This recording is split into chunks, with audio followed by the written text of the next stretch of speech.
Kabar alotnya negosiasi kontrak baru antara Shin Tae-yong dengan PSSI sebagai pelatih timnas Indonesia jadi pembicaraan publik Korea Selatan.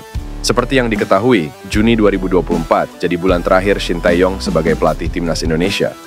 Karena itu, PSSI sudah menyodorkan draft kontrak baru kepada Shin Tae-yong. Meski begitu, kedua belah pihak belum menemui kata sepakat. Erick Thohir selaku Ketua Umum PSSI juga sudah memberikan sinyal kerelaan jika Shin Tae-yong ingin kembali sebagai pelatih timnas Korea Selatan.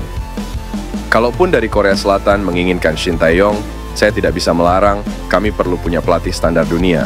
Tapi saya yakin Shin Tae-yong tahu bahwa tanpa dukungan PSSI, tanpa kualitas pemain, tidak mungkin kita sampai di sini, ujar Erick Thohir. Pernyataan tersebut jadi pembicaraan publik tanah air saat ini. Selain itu, kabar alotnya negosiasi kontrak baru dengan PSSI juga jadi bahan pembicaraan di kampung halaman Shin Tae-yong, yaitu Korea Selatan. Pasalnya, Korea Selatan saat ini belum menemukan sosok pelatih baru usai memecat Jurgen Klinsmann pada awal 2023 lalu. KFA sudah membentuk tim untuk melakukan seleksi untuk nama-nama pelatih baru. Shin Tae-yong juga disebut-sebut masuk dalam daftar kandidat pelatih timnas Korea Selatan. Hal tersebut yang jadi keresahan dari salah satu legenda timnas Korea Selatan pada era 2000-an, Lee Chun-soo, di kanal YouTube pribadinya. Lee Chun-soo mengaku bahwa KFA harus memikirkan jangka panjang saat merekrut seorang pelatih tim nasional. Dirinya ingin seorang manajer yang kembali menekankan gaya sepak bola khas Korea Selatan. Lee Chun-soo menyebut bahwa hanya ada 2 kandidat pelatih lokal yang cocok melatih Korea Selatan, yaitu Hong Myung-bo dan Shin Tae-yong. Dirinya bahkan siap membantu KFA untuk negosiasi jika keduanya dipilih sebagai pelatih timnas Korea Selatan. Ketua Umum PSSI Erick Thohir mengungkapkan saat ini pihaknya masih berusaha agar kiper FC Dallas Marten Paes untuk masuk skuad timnas Indonesia. Marten Paes diharapkan bisa segera bergabung dengan tim asuhan Shin Tae-yong untuk bermain di kualifikasi Piala Dunia 2026. Namun menurut Erick, masih ada beberapa kendala yang mesti diselesaikan. Untuk Marten Paes, kita masih terus berusaha untuk menarik Marten Paes menjadi pemain kita, tapi proses administrasi di FIFA-nya masih berjalan panjang karena tentu ada tantangan-tantangan. Saya rasa tidak semua negara ingin Indonesia maju, jadi itu yang kita dorong, ujar Erick Thohir. Sebelumnya, Marten Paes telah resmi menjadi warga negara Indonesia WNI setelah melakukan pengambilan sumpah di Jakarta pada 30 April.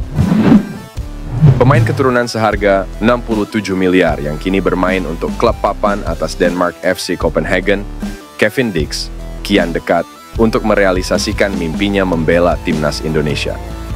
Terkini, anggota Komite Eksekutif Exco Arya Sinulinga mengisyaratkan pihaknya membuka peluang untuk menaturalisasi pemain berposisi bek itu. Kevin Dix bukanlah nama baru dalam saga proyek naturalisasi timnas Indonesia. Dia sudah lama dihubung-hubungan untuk memperkuat Merah Putih.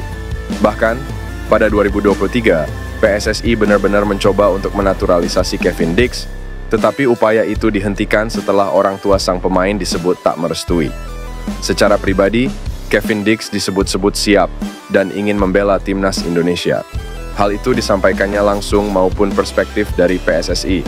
Kini, keinginan Kevin Dix untuk memperkuat timnas Indonesia sepertinya menemui titik terang. PSSI membuka peluang untuk menaturalisasinya. Kevin Dix ya bisa juga, kata Arya Sinulinga. PSSI disebut-sebut ingin menambah pemain naturalisasi dalam skuad timnas Indonesia. Hal itu sebagai persiapan menatap putaran ketiga kualifikasi Piala Dunia 2026 zona Asia. Ketua Umum PSSI, Erick Thohir, menegaskan kesuksesan timnas Indonesia dalam beberapa tahun terakhir bukan semata-mata karena sang pelatih Shin Tae-yong. Timnas Indonesia di bawah komando Shin Tae-yong berhasil mencapai beberapa prestasi yang sebelumnya tidak pernah terbayangkan. Di Piala Asia 2023, timnas Indonesia secara mengejutkan mampu lolos dari fase grup setelah melewati grup neraka yang dihuni Vietnam, Irak, dan Jepang. Skuad Garuda juga sempat memberikan perlawanan kepada Jepang dan Australia di Piala Asia, meski secara peringkat FIFA terpaut sangat jauh.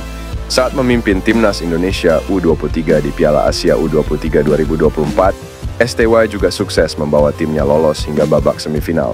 Bahkan Marcelino Ferdinand dan kawan-kawan nyaris lolos ke Olimpiade Paris 2024 sebelum dikalahkan Guinea pada laga playoff. Puncaknya, Shin Tae-yong membawa timnas Indonesia lolos ke putaran ketiga kualifikasi Piala Dunia 2026 zona Asia. Artinya, tinggal selangkah lagi masyarakat Indonesia bisa melihat tim nasional kebanggaannya bermain di Piala Dunia. Pelatih asal Korea Selatan ini juga membuat fondasi timnas Indonesia dengan para pemain muda bertalenta seperti Marcelino Ferdinand dan Rizky Ridho. Erick Thohir mengatakan semua kesuksesan timnas Indonesia saat ini bukan hanya datang dari Shin Tae-yong seorang. Saya rasa kerja keras timnas kali ini bukan hanya seorang STW, ujar Erick Thohir. Menurut Erick Thohir, ada peran besar dari para pemain yang sudah mempertaruhkan segalanya untuk bisa berada di level saat ini. Meski demikian, dia tidak menampik bahwa seluruh keberhasilan ini datang dari kejeniusan Shin Tae-yong dalam merancang tim. Menurutnya, Shin Tae-yong punya peran paling penting dalam membangun skuad Garuda. PSSI sepertinya sudah mulai membuka pintu terhadap salah satu pemain keturunan, Kevin Dix, agar bisa segera membela timnas Indonesia. Hal ini diutarakan oleh anggota Komite Eksekutif Exco PSSI, Arya Sinulinga, yang mengatakan bahwa Kevin Dix berpeluang membela timnas Indonesia. Nama Kevin Dix memang sudah lama dikaitkan bakal menjadi deretan pemain keturunan lainnya yang bakal dinaturalisasi. Ini namanya mencuat bersama oleh Romeni, yang bakal dinaturalisasi oleh PSSI dalam waktu dekat. Bahkan, pada 2023, PSSI benar-benar mencoba untuk menaturalisasi Kevin Dix. Tetapi upaya itu dihentikan setelah orang tua sang pemain disebut tak merestui. Padahal secara pribadi, Kevin Dix bersedia untuk dinaturalisasi dan bermain bersama timnas Indonesia. Kini, keinginan Kevin Dix untuk memperkuat timnas Indonesia sepertinya menemui titik terang. Nama Jairo Ridwald Santer terdengar oleh penggemar timnas Indonesia belakangan ini. Hal itu muncul saat Jairo Ridwald dikabarkan terbuka untuk membela timnas Indonesia. Jairo Ridwald merupakan pemain keturunan Indonesia asal Maluku yang sekarang bermain untuk Crystal Palace di Liga Utama Inggris. Karirnya cukup apik saat ia tampil bersama Jong Ajax dan Ajax Amsterdam, kemudian diboyong oleh Crystal Palace pada musim 2017-2018. Performa gemilangnya bersama Ajax Amsterdam juga membuat pelatih Belanda kala itu tertarik memanggil Jairo Ridwald ke tim Oranje.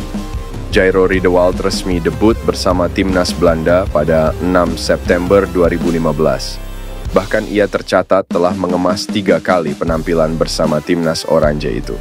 Lantas apakah Jairo Ridwald masih bisa memperkuat timnas Indonesia jika telah bermain sebanyak 3 kali dengan Belanda?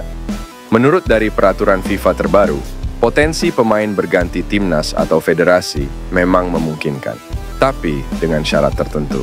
Misalnya disebut dalam peraturan FIFA, pemain bisa berganti timbas jika hanya bermain maksimal untuk timnas terdahulu 3 kali di level senior dan saat itu berusia di bawah 21 tahun. Oleh sebabnya, Jairo masih memungkinkan untuk membela skuad Garuda karena ia bermain sebanyak 3 kali saja dan saat itu masih berusia 18 tahun.